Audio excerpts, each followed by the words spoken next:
Hi, Sophie. I am so excited to have you on the podcast today. Thank you so much for joining me. So happy to be here. 100%. This is a conversation that I have been looking forward to, and I've gotten to know you over the past year. We've worked on some marketing things together. I think you're doing an incredible job at different pieces of marketing that you're implementing, standing out on social, diving into a niche, not being afraid to implement some strategies. So I think that today's listeners are definitely in for a treat when it comes to what is working in the real world right now, right? Yes. So, just a little quick question to get us going. Exactly where are you? What are you doing in real estate? Can you give us a little background on who you are and what you're doing? Yes, sure. So my name's Sophie. I'm a realtor here in Canada. I'm actually in the province of Quebec in Gatineau specifically. So we're a town, I guess, supporting the national capital of Ottawa, the national capital of Canada, right outside Ottawa. So we get a different types of market here. We get, lots of federal workers looking to, live or work around Ottawa. We also have just, the city in general, Gatineau. And so yeah, it's a great market. It looks absolutely beautiful when I see the pictures. Now, I don't know, to be honest, if as a Florida girl, I would be down for living in Canada, but you make it look very appealing, I have to say. And I do have a quick question for you. When did you get started in real estate? I know you were an investor for a long time, but when did you really get serious about your career in real estate? Yeah, so I kind of stumbled into real estate in 2012 when I bought my first duplex. I didn't necessarily, I wasn't really looking to grow in real estate, but I bought a first duplex and then bought multiple properties since then. And then I guess we got to a point where, we started an incorporation and one of us needed to get licensed or we needed to start working with a realtor. And then we thought, hey, this would be great also to see all the deals and what's going on in the market, like having access to all this data. And so I went and got licensed in 2019. And then with the 2020 COVID, it kind of took some time for me, to get my license and be able to go. But I was licensed in 2020. So I've been doing this since 2020. And so I kind of started in a really weird, shifting market and then super hot. So yeah, so it's been a ride since I started, and then doing this, thinking of diving in to do this more, as a profession as opposed to like a side gig, side hustle that I loved, but really helping others. I was helping because I bought multiple properties. I was also helping a lot of friends help in their search for properties, either for Airbnb or investing or even for their own home. So I just really liked helping out not only myself, but then others as well. And so, yeah, I totally shifted completely. I didn't think I would come into this business. I have a lot of education and health and other. So I kind of stumbled in this by accident and loved it. I think that's true for a lot of people. Real estate has a way of finding you, Mhm. versus Yeah. you finding it. And it's interesting your story because, of course, you entered the market right when everything was changing. Yeah. But if you think about it, you've actually had a lot of experience since 2012 working through the different processes of the transactions, Mhm. looking what's out there, looking at it from a critical investor side. So, do you find that that has helped you moving forward, that you're somebody that really started with knowing the numbers to begin with? Yeah, tremendously. I must say, in when I did the schooling, like there was, and even meeting agents, we all come from different backgrounds. So just having had that experience of buying a first house, I mean, some realtors get out there and haven't even bought a house. So even, Mhm. understanding the process from the other side and also now becoming the professional, like understanding what I liked and didn't like from some realtors.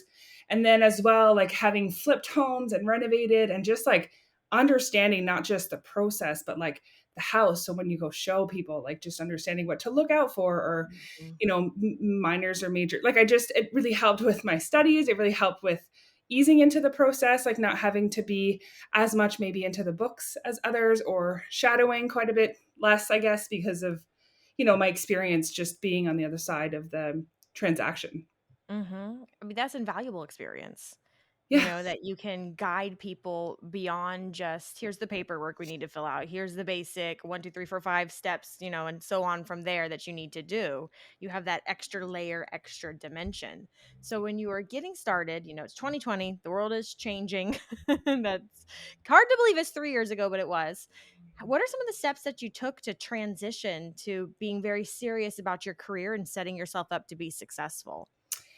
Yeah, and I have to say, like, not every realtor has like that, that luxury, I guess, of having that background, and so it's doable without it for sure. Oh, let me just Um, Oh, sorry. I meant to yes, say, what is that background? You're talking about the investing, yes, the but experience out my of that, yeah. mind was actually going to something that we haven't talked about yet, and I'm sorry for interrupting you, is your education as well, because you Mhm. mentioned that you're highly educated. So what was that background too, leading into preparing for the success? Yeah, so well, I have an undergrad in science and then two masters, a master's in health sciences and then a master's in business administration and MBA. So that really helped, obviously, just understanding numbers and business and like profits. And, this is obviously a small business, but a lot of it applies. Just marketing and just working with you. Like, I mean, maybe I'm going too far now, but like just when I saw you and what you were doing, I was like, this resonates with me quite a bit. And like, she seems to know her stuff because this is like all the things that I've learned in my marketing classes. And I feel like, this is how I want to align. But going back, I guess, to your original question, which was, Which I totally threw everything off. So sorry, listeners. Sorry, Sophie. It was, what are some of those steps that you took to kind of set yourself up for success moving forward? yeah. So just aligning, I guess, with, so right when you're in school, I guess, really trying to build networks. So I think this business is about, and Heather does it so well. It's a lot about relationships. It's a lot about network. It's a lot about, who you know. And so trying to get that done early, if people are still in school, like so early on, associating with some of the realtors to get some of that market data to use, for your projects, but also like creating that link with them. I also went and interviewed, I guess, with quite a few brokerages before Mm, deciding which one I wanted to land in to understand, the culture and the benefits and, the teams. And because there's, in every market, you have the top brokers. And so you kind of see them, you see the few that always are everywhere. mhm. But yeah, just like getting to know, the brokerages and who runs them and their culture, I think was important so that I could start, with a good team and the good support and training. For me, your license and then you start and it's like, okay, now what next? Like you need your first deal. So it's like, how are you going to get those clients? Right. So making sure the best thing is like putting yourself out there, right? Like Mhm. telling all your friends and family and everybody else, like that you're now doing this, under this license, this new venture you've started. And then they always talk about like cold calling and door knocking. And that's something I wasn't really interested in doing. Plus, I started in 2020. So it wasn't like, Mhm. I mean, cold calling I could still do, but, seeing people face to face, like it was just different. Like the virtual visits and everything was just different. So it was a weird time. And so going and starting to leverage social media is really something that has helped, I guess, in 2020, but also now I think that, it's kind of shifting. It's no longer, sending out postcards and Mhm. putting ads on, buses that are going to work. It's really who you connect with online and in person. So, yeah, there's ways of creating relationships and getting clients there. I agree with you so much there. And I love that you brought up social because I love social media marketing. And that might have been, I'm not sure if that's how you found me or how you got interested in Yes. ideas for real estate. Oh, was it?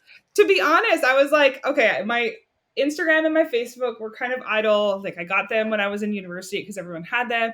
Then I posted like everyone else, like just our trips, and I love traveling, so I would just be active when I travel, and then like go dormant.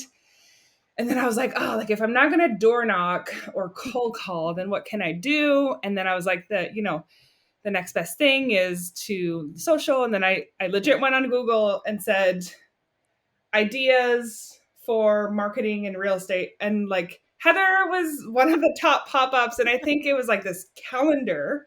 So I looked at Oh, the calendar, I was like, oh, this is cool. Like this is great ideas. And then I think something else, like it was a call or something. And I was hooked very early on, like, yeah, just, and then I discovered Heather and all the things that you put out, and that you had a, IG course, and I signed up to that. And then that you had, a podcast, which I devoured from like episode one. There's like so much, your blog. Yeah. And I was hooked very early on. I was like, this is what I want to align with, like, putting the client and the relationship first. And have a strategy when you go on Instagram, on Facebook, and the socials. The newsletter was a big thing. Like this, I mean, we'll dive into that, but I think like it's the best way to nurture and keep in touch with your clients. So it's just, kind of pivoting your marketing. So I'm a big proponent of relationship based marketing, but in a modern way. Okay. So when I started real estate, for if you're listening and you're not familiar with my background, I started real estate almost a decade ago now.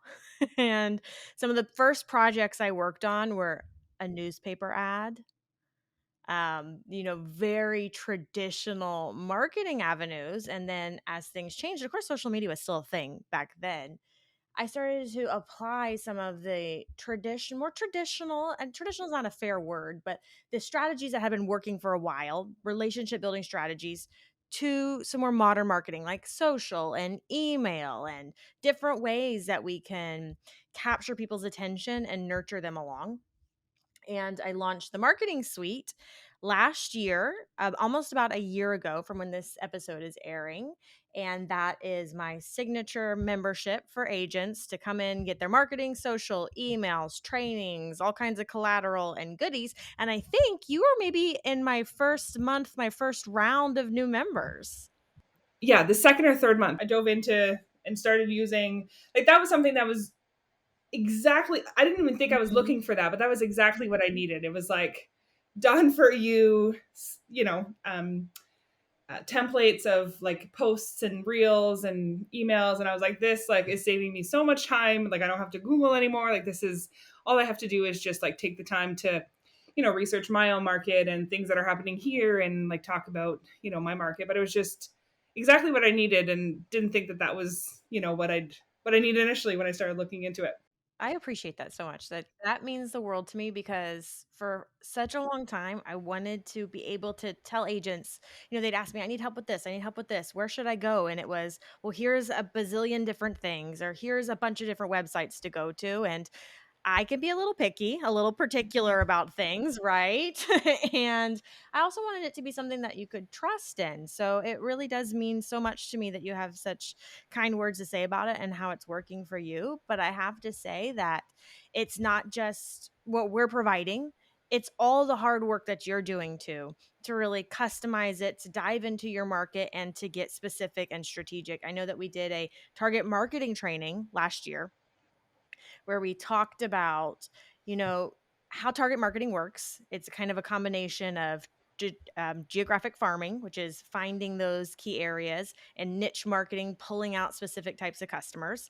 And you submitted to have your target market kind of evaluated. Do you remember that? I do, yes. And I remember thinking, yes, like you have 100% put in the work, done your own research, because there can be a lot of great tools and resources out there, but you really have to make it your own to make it work. Because I even teach this in the marketing suite. We don't want to just yell at people with our Mhm. marketing.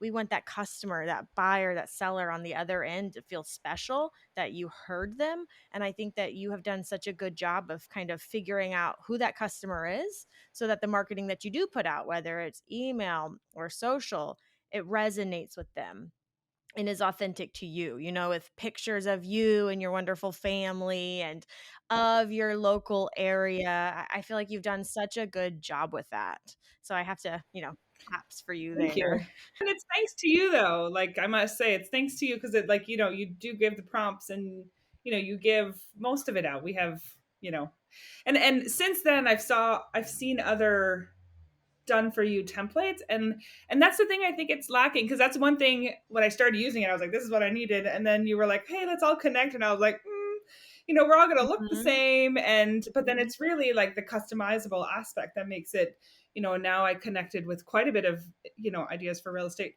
realtors, and so that are using the same content but like customizing it for their own market. And so unlike other platforms where it's like, the same picture and the same prompts and the same hashtags, that doesn't really Mhm. differentiate us. Like now, we're all using the same resources, but looking different, I guess, and customizing it to our markets. That's huge because that's how you're gonna stand out, right? That's how you're gonna make those connections and how you're gonna be that go-to local agent. Because I don't want you to look like everybody else.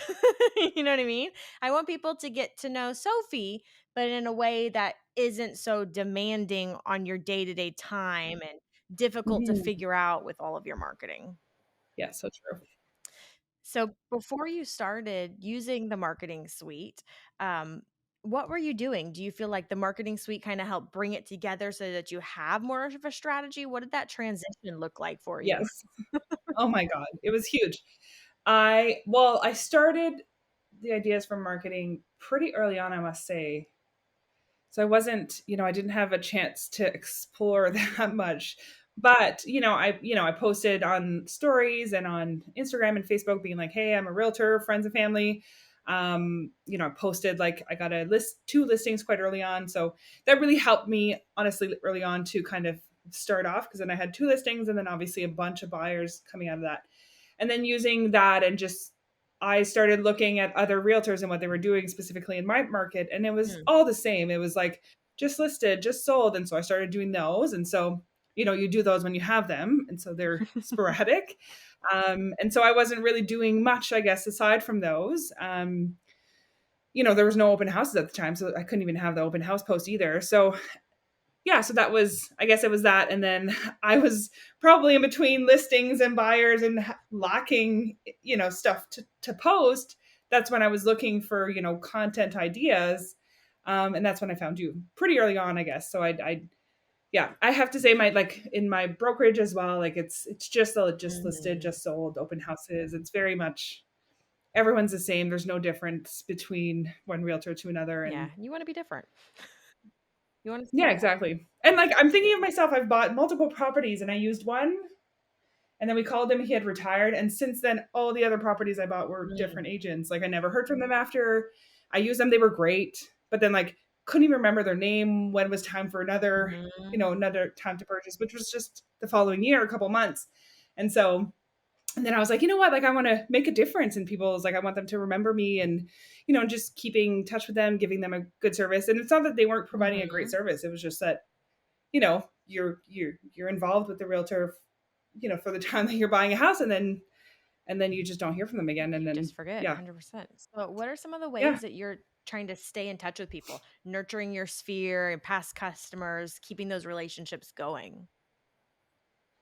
Yeah, so the one thing that I have used is email marketing and the email that is provided in Ideas for Real Estate. That's one of them that has really helped. And that helped also in 2020, like you would put up a listing and get tons of buyer leads, just like inquiring. So these people too, like if it wasn't this one, then keeping in tabs with them. And I have quite a few of them that I just like put in the newsletter and then call me later, like, hey, we're staying with you because like we saw your Oh. newsletter, we like the content. And I was like, my god, I didn't even know people were reading it. And so that's good to know. I started doing postcards as well, but not the postcards that you just send to like a specific Mhm. farm or like postal code or zip code. It's to my actual client base, and they would be just nice things. It would be like, so I did one in March, and it was like be lucky like the Irish, and it was like a lotto scratch ticket, and it was something that had nothing to do with real estate. It's just yeah, it's just like keeping top of mind, especially for clients that have bought from you or aren't actively looking. Those people are the one that you want to keep in touch with, but not necessarily bombard with like, here's the market stats and here's think about me, here's my card or like my just sold, or like they don't care about that. Just keeping that relationship going. I also use like text message. I have this like the Mhm. CRMs, and I use the reach, and I kind of try and sporadically just send texts like, hey, how's it going, or how's your house, or how's your family, and just like continue that relationship after we've done the transaction, so that I stay top of mind. And I've received quite a bit of referrals from the deals that I've done with them by just keeping in touch with them, either through the monthly newsletters, my quarterly Mhm. postcards that are like fun, or here's a like gift card to like that's the one I'm going to do this summer. It's like a gift card to like an ice cream shop and a local ice cream shop. And so, yeah. I mean, you have to stay in touch. It's so important. And I have a story, and I think I've shared this on the podcast before. And but I will say it again in case people didn't hear this little quip before. So, a lot of people think, when I ask you, what are you doing for your marketing? In the past, and sometimes even recently, I'll get from people, oh, I send out like Christmas, holiday postcards. And it's so important, like what you're doing right now, that if you do any kind of marketing, that you are complementing it with other marketing. So you're sending out the quarterly postcards and doing the text messages and the emails and also social. All of these things are working together, Yes. because even if you just do one, you're not touching them as much. You're not staying top of mind, but it might not work as well. And here's my story. I lived in a high rise condo building downtown Orlando. This, honest to God, truly happened. I'm not making this up. I got on the elevator one day, and there was a couple that got on as well. This was around the holidays. And the guy goes, "Oh, I just got this postcard from so and so agent." And the woman goes, "Oh, that's nice." And he goes, "Oh, really? I think it's kind of weird. I've never talked to her, or heard from her since we bought our condo." I am 100% not making that story up. I truly experienced this. I was like, I wish I had a camera. I wish I could have recorded this, but that's how people outside of real Mhm. estate think. You know what I mean? And Mhm. when you are not in contact as frequently, then it seems like you're marketing to them instead of like your text messages. Hey, just thinking of you, or hey, I wanted to send you an ice cream because I appreciate you still. This is, you know, you're important to me. They don't think that you're fostering the relationship. That sounds very strange on the other end. It's just Sophie, who I met, and I really like her, and she's doing this nice thing for me, you know? And even back to the email newsletters that you mentioned, that they liked the content. It wasn't just marketing stats. I think that's important too to know when it comes to email, that for email to work, you have to be doing it consistently. And it might not be that they immediately send you an email and say, "Hey, I want to buy a house."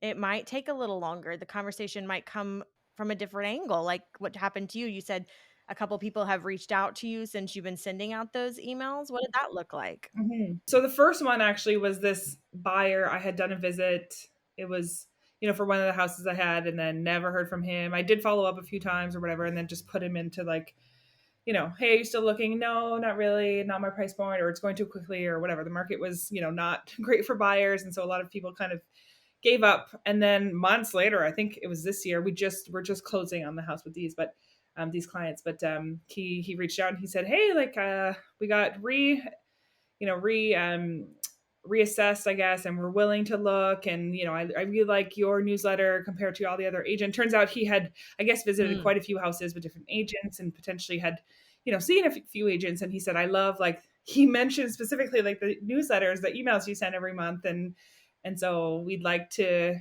work with you to now try looking for a house again. And yeah, I was really pleased. I was like, "Oh, I didn't know anyone read my email." I send them and I translate them because it's a French Oh. market. So I send it out in English to my English clients and then in French to my French client. So it does take some time, even though the English one is fairly Mhm. done for me. The French, I do have to put some time into translating. Yeah, and then I've heard that from, multiple people since. So the referrals do come also from like past clients or current clients. And then people would just message me right away and they're like, "Hey, we got your name Mm. from so and so." And it's like, "Oh, great." Like, and then either that the client forwarded like some of the stuff I sent, or, the services Well, they that's like. So amazing to hear. What do you think it is about the newsletter that you're sending and what you're doing that stood out to that person and to, the other people that you know, versus this was an open house person I'm taking from the conversation? no, it wasn't. Yeah, it was an individual Oh, okay, it visit was a for, showing. yeah, for a listing I had. So Okay, just, perfect. yeah, So somebody that a he showing. scheduled Yeah, a showing sorry. with, never heard from again. So what do you think? And he probably did that Yeah, with a bunch of agents and signed multiple, up for a bunch of exactly. different things. Probably filled out his name on the search sites and got into a bunch of different real estate CRMs. What do you think it was that made you stand out to him? Well, I think it was just that. It was just like I had messaged him a few times and didn't hear back, and put him on like the newsletter, and he received, content from about Gatineau, about the local market every month. And I guess that kept me top of mind as opposed to other agents that he might have, worked with or done a few showings with. So I don't even think it like I did that much work. I mean, it wasn't that much of an effort for me to like text him a few times Mhm. and add him to the database. But for him, I think it was probably like ways Mhm. above, what others had done. So at least for now, I think that it's in my market. I don't think that, people are doing quite a bit to stay in touch with clients or even make sure. I think they're delivering great Mhm. service for sure, but nothing after the closing or even during. I think just yeah, keeping in touch with them and providing them value about the community is something that they either value or even like see the difference between other And agents. I think that just goes to show you that marketing for it to work, like what you're saying, you didn't have to do a ton of work to get him in the newsletter. Marketing doesn't have to be complicated and time consuming if it's well thought out to begin with and it's personalized. That's where it's Mhm. key. It has to be personalized to feel specific for that person. So when he got it, so your newsletters, just so everybody listening, just a little overview of how our newsletters are set up. We always have 3 different types of content in the newsletter. We're going to talk about real estate in some way. We're going to talk about something that is an at home lifestyle type content for your house. And we're always going to talk about the local community in some way. It might be, things that are happening this summer, or it might be something different.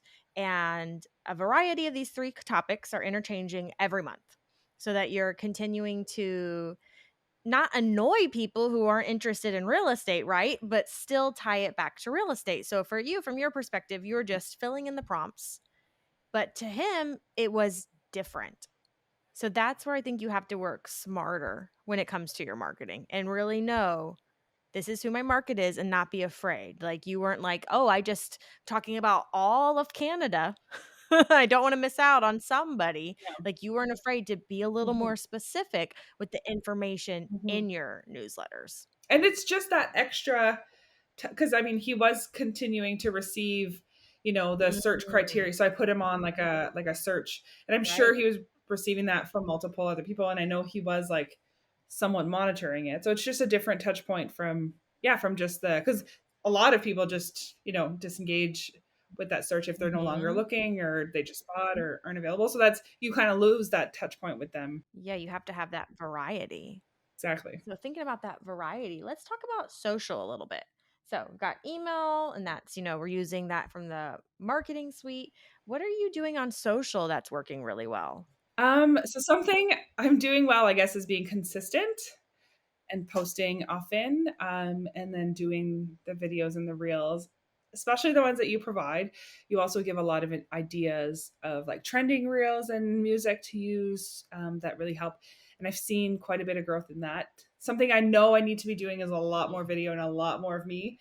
And like that's what I get the most interaction Mhm. with and like the most comments and the most engagement when I show more of me or me and my family or me and the market or whatever. So that definitely works. And I think that that's where I have to, lean in more. But I mean, you make it real easy to stay consistent and using the different, I think, types of posts that you can use, whether that be story or posting the carousels, like the multiple pictures or, and then the reels, like the videos.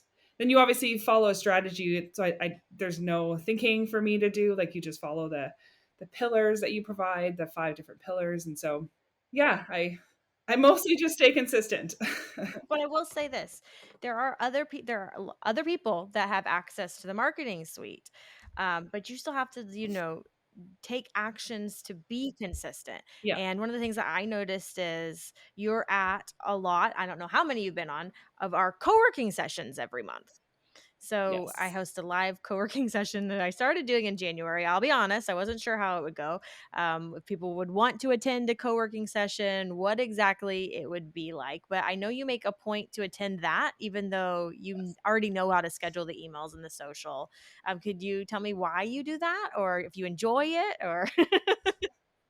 I jumped when you proposed that idea of doing a co-working section. I was like, wow, this is awesome. I'm already pretty diligent and, I'm seeing results from social and from posting consistently and just like not having to think about the content I have to put out. So that made it really easy, and I'm seeing results. So I know that that's important for me. And I know even when I travel, that's the one thing I make sure to like schedule in advance or do while I'm traveling, and not necessarily working. But when you announced that co-working, I was like, oh man, this is really going to help me to just get it done quicker or get a lot done in one chunk, meet other people. And then honestly, you kind of provide a lot of gold in those sessions. It's not just, just the working together. And so I really like, quick tips to automate, like change, your name on all the content. I don't know. I don't like missing anything that you Oh, put thank out. you. So yeah, so not only does it keep me consistent and blocks that hour in, even though I know I'm going to schedule it, Mhm. instead of doing it every night or whatever, like I know I can schedule it and have that time blocked in my calendar and like get that additional, Heather motivation, Heather tips, like anything that, you're going to provide. I don't like missing out. I appreciate that. Thank you. If anybody listening has done any live events, and I had some tech issues before this podcast recorded starting. So I told Sophie, my computer was having a moment. There's a lot that kind of goes in behind the scenes. So I really appreciate you showing up and leveraging all the resources that we put out there. And it really, really means a lot to me. And I always see you and I say, hey, it's Sophie. And I see the list of people attending. So I don't want people to feel like they're just a number. You know what I mean? I really take it very personally and helping all of the agents. And, my husband is a commercial broker, like real estate is our life. So I connect very personally there. And so I appreciate you saying such nice things about the co working session. But I'd love to know kind of what your favorite aspect of the marketing suite is, or what you have really gotten a lot of value from, because we've got the social, the email, but also every month. I think this is what makes the marketing suite different than a lot of other platforms out there, Yeah. is I do a new strategy and training every month. So it might be video, it might be branding. This month, what are we doing? We're doing a local buyer's guide, which is very different than other buyer's guides out there. We're doing a bunch of different things like marketing planning. What are some of the things that you have really found value in, or have you have adopted to your business? Oh man, like if you guys haven't noticed, I'm kind of a diehard fan for anything you put out. Like I think, you know, the fact that you are clearly a marketer and like have years of experience, but like not only marketing, because there's a lot of people out there, and you're not, you, it shows that you live and breathe real estate, and you have for some time. And so, even though I'm in Canada and a lot of the things are different, everything you put out is really valuable for me. And I love that, you have the marketing lens specifically for realtors as your focus. But the value, I guess, my membership is valuable, like just for the newsletter and the content and Mm-hmm. the work that I don't have to put in to be consistent and put that out there and like keep touch with my sphere on a daily basis. But I think, like you said, everything that you put out, I've found tremendous value in. Just like talking when we went over like the pictures, and you did video, and like that's super helpful. The buyer's guide, I'm really excited to go dive into that. You created templates of like, website, all these things you could pay for separately, and others do like sell separately. Like I've purchased before, like a landing page for listings that you can Mm-hmm. um, modify in Canva every time you have a new listing. But you provide all these in the marketing suite as bonuses every single month, and I just feel like it also helps alleviate the Mm-hmm. overwhelm. Like they tell you to do everything, and so sometimes that can slow you down and not even taking action in anything. And so the way that you kind of provide additional trainings, and focus on one thing every month, I think is really also valuable. And at least for me, it's like, Mm-hmm. okay, at least I'm tackling like whatever you're putting out that month, and I'm doing that much more, after having done this session, instead of like signing up to everything and then not having time to do any, and then not necessarily moving forward, and all these great aspirational, things I want to add to my business. So I think that that's right, like the way you deliver it as well. Thank you. Oh. I have to You're say, blushing, but I know. you're just pure gold. Honestly, I'm so happy I like, Googled you that one day, and yeah. I am so happy you Googled me too, which is another marketing thing. That's SEO there. Yes. Yeah. But What you were saying back is exactly what I wanted when I made the marketing suite, because I myself have attended so many great trainings, motivational things, and it was always great in the moment and then maybe a little while later, but it's very hard to take action. And also, like you just said, you get so many things that you need to do. So I wanted to make it easier. Let's just do one thing a month. So you mentioned websites. 1 month earlier this spring, we just did websites, and there was a website template, and it was nice and it was pretty. It had a strategy behind it, and it was easy to do. And then you could move on. If you know what I mean? Or if you already had a website, you could implement some of those strategies from it. So I'm glad to hear, because I'm not a member, obviously, that the way we are structuring things is working within your business too. Because maybe you're not a member of the marketing suite. A good takeaway here is, even if you're listening to a podcast, don't try to do it all, because you can't, right?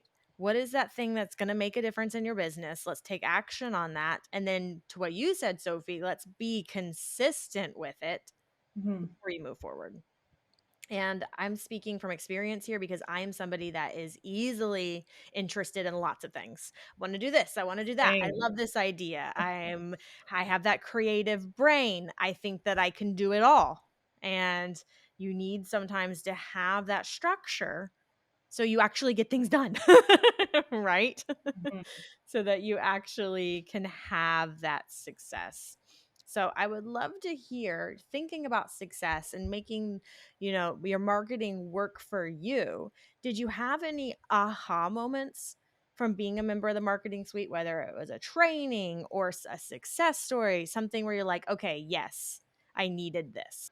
Yeah, well, I mean, it's not necessarily an aha, but it definitely solidified what I was thinking about marketing and how it can be done strategically. And I think that a lot more comes out of building relationships. And I think like the marketing suite is so cheap, like for what we get. And so, but you can put like, for us, like I think, to nurture like the sphere using the postal codes, like it's like $600, like every Canadian dollars, every, like Mhm. that's a lot of money. And you're not necessarily getting any listing out of it. And you can send it like 12 times. I think you have to do it like, you're the marketer here, but I forget now, but you have to do it like, however many times for somebody to even remember you. And so it's like, Mhm. it's a ridiculous amount. And like the buses and stuff, it's just like that's another way of making sure you're staying front of mind of like the warm leads, like the people in your sphere, and then building relationships. I think is the better way to stay top of mind, the people in your sphere. And Mhm. yes, you can also add door knocking and cold calling, but then you could just put those into that funnel as well, and then build a relationship with them. Like I just think it's a way better way of making, like, doing business, of staying top of mind, of like, I don't know, it just yeah, I didn't know it could be done like that because no one really in my market is doing it. Mhm. And I just really aligns with like the way I want to do business, and like building relationships and not being like salesy, icky. Yeah, and it can be hard with Mhm. like houses. I think that's the traditionally how things were done, and hasn't really evolved everywhere to in line with like how business is done or elsewhere. But yeah, I think I think that we should do more of that Mm, just in I, I general. I get what you're saying. I do. It's not coming from a place of sales. It's coming from that Mhm. place of service. And that idea, provide value. Value is such a buzzword in marketing. What does that truly mean? And I think it's about being authentic to who you are, but also showing up in a way that's purposeful so that you can be strategic, right? Mhm. We can still do those things and not give icky feelings, like the person that got your newsletter or the people that are engaging with you on social. You have to have layers to things for it to complete an entire strategy. Because if every day you're, look at me, I'm a realtor, look at me, I can help you buy or sell a house, here's the market stats that you don't even understand as a customer, nobody is going to care. So when you put that own care into your marketing, it comes across as that care to that customer. Mhm. So, Yeah, and people like I get comments from like friends all the time, like, "Hey, it looks like you're loving what you're doing," and I'm like, "I really am." Like, and Heather really helps. And going back to the aha, I just thought of something else. Honestly, like doing the target market really helped me. Like, just I'm like, I know who I'm talking to. Like for me, it's Ottawa or Ontario residents from the national capital that are thinking of moving to Gatineau. And so, in my mind, and I'm personally I was from Ottawa and I personally moved to Gatineau and I didn't know anything about Gatineau. It was all French and like it's different province. Like it's just like there's a lot of, so really thinking of a target market in mind and having that persona in your head when you're doing all your socials, like I think really helps. So I'm here like, hey, let's, show them Gatineau, things you don't know, or like the process, or like anything, all the hurdles that you might have to go through, or all the myths and misconceptions of, changing provinces or living in this province that's more predominantly French or whatever. Like it's just keeping that target market in mind really helped me, you know, um, put that content out there, because I'm like, there's not much of that content out there. And it's very tailored to, like, I guess, the people I want to speak to. And so I felt like I was also, to your point, serving as opposed to just putting whatever out there. Would you mind repeating what your target market is? Because this is something that people struggle with so much. And I remember you Mhm. even asking me, do you think this is too specific? Yeah. And I said, well, with everything in marketing, I think we should try and see. And that Yeah. was, I don't know, it was maybe last summer or so. Yes. Would you mind repeating exactly what that is? Because a lot of people think target Yes. marketing is here, I'm in Orlando. It's an easy example. I help buyers and sellers in Orlando. That's not specific enough. So, what is your specific target market? Yeah. So my specific target market is so Ontario or Ottawa residents. So I can compare it to, I guess, DC. Um, Hmm. and so most people live outside of DC, and there's different states. And so I think that in the states as well, it's like the license is state wise. So anyway, so it's just a lot of work to transfer provinces. So people that live in Ottawa or that are in the Ontario province that want to. So Gatineau is just across the river. It's a supporting city, but it also falls into a different province, and so it's different realtors, different laws, different mayors, everything. Like it's a different, completely different, even though it's right on the other side of the river. But it's also a lot cheaper. Just cost of living in general in this province is cheaper.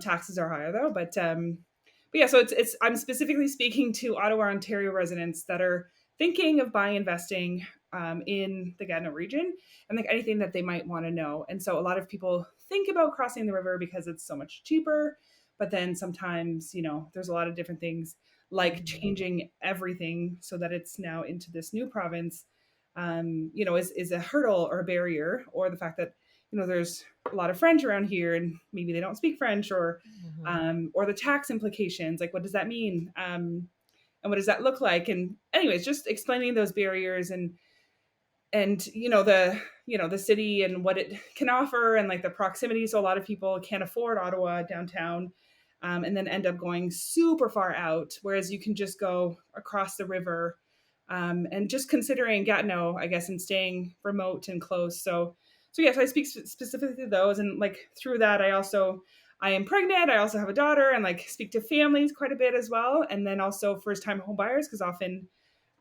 these people that are buying and not able to afford in their own market, Mhm. considering Gatineau because it's cheaper. It's also often first time home buyers. So just understanding the whole process, and it being completely different because it's a different province as well. So So yeah, so you there's have a lot to unpack, but no, yeah. but you have 3 different target markets, and they are very specific because we're still talking about families in Gatineau, first-time homebuyers in Gatineau, and then those people who are relocating very specifically, Mhm. and that's actually working, and it's resonating with people. I know people have reached out to you on Instagram and said, like, "I know you're an expert in this." Didn't they say Yeah. something like that to Yes. you? Yeah. They're like, hey, I'm from Toronto, like not even Ottawa, other Ontario city, and they're like, hey, we're thinking of moving to Gatineau, like, and like in my title in Instagram, like it's specifically that. So I've gotten quite a bit of people that were considering, moving to Quebec, like moving to a different province, and so I come up in their search in Instagram, I guess. So So yeah, you can't be afraid to be specific. So no, people listening. exactly, Because you don't wanna be like everybody else, like the beginning of this conversation, right? If you're just like, "Oh, I help everybody in this greater area," you're not speaking to people specifically. They're gonna keep scrolling. They're not gonna find you. Leveraging that, search engine optimization, the SEO, even that's on the social platforms like Instagram, that's what helps attract new customers to you. And we've talked a lot about sphere during this conversation, but you're actively prospecting and working with attracting new yeah. customers as well. Yeah, and I'm So, seeing more and more of them, like as I put more like more content out on Instagram, and now my website, but like just and then tagging my local market and using those specific target ads, I'm seeing that, as people look for them, they do kind of like I found your old stuff that you probably forgot. Like they're finding my old stuff that I used, proper target hashtags. And so I think that it'll continue to build as I continue to be consistent and put things out. And I think that, Mhm. you mentioned that as well. Like people are, I'm obviously nurturing my sphere and the people I know, but then I know that there's also people out there that are looking at what I'm doing and not necessarily ready, and may reach out. Like that happened those couple times, that people, were actively ready to start doing showings and whatnot. So It's all part of the starting process, you to, know? yeah, exactly, starting to reap the results. Mhm. It's a strategy that, yes, can you get things right away? 100%. But what I like to do, what I like to teach, what I like to provide the marketing suite is let's work on things that are going to keep fueling your business, right? It's all going to come together. It's like that snowball effect. It all works together and you start getting more momentum the more and more you do it. It's just like anything else in life. If you were working out or, you know what I mean?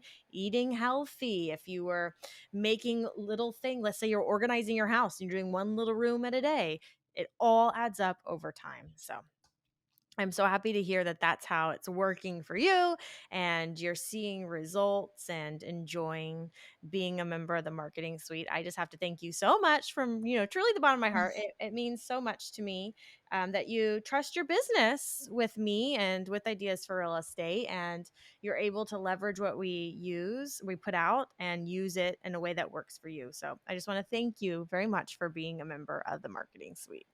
Thank you. That, like, yeah, we're just so grateful to have you. I think, anyways, that's the best decision I've ever made. Aw, thank you.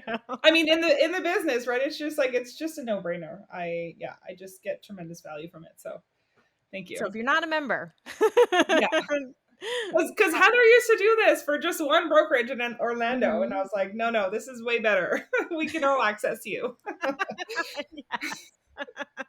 All right. So if somebody wants to follow along and see what you're doing, where can they follow you on social? Where can they learn more about Sophie? Maybe they have a referral to send your way.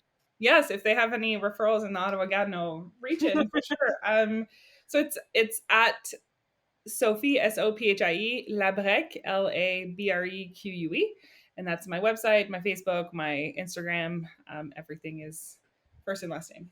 I will make sure to put that link in the show notes of the Yes, podcast and in our blog post as well that accompanies this episode so people can follow you and see what you're doing. And I just want to thank you so much for coming on the show, sharing your experience, sharing what's working for you in marketing, and of course, for being a member of the Marketing Suite. thank you. Thank you so much.